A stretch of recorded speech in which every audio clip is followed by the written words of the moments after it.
Huwag kayong mag-alala at ang gobyerno ay tinututukan lahat yan. Parang natural na nangyayari ko minsan per commodity. Right now, ang star of the moment is kamatis. No? Napansin namin yan. At other times, mostly bigas.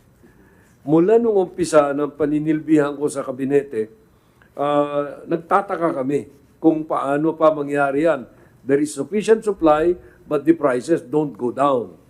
They go up. So we have been very active in prosecuting yung mga hoarders.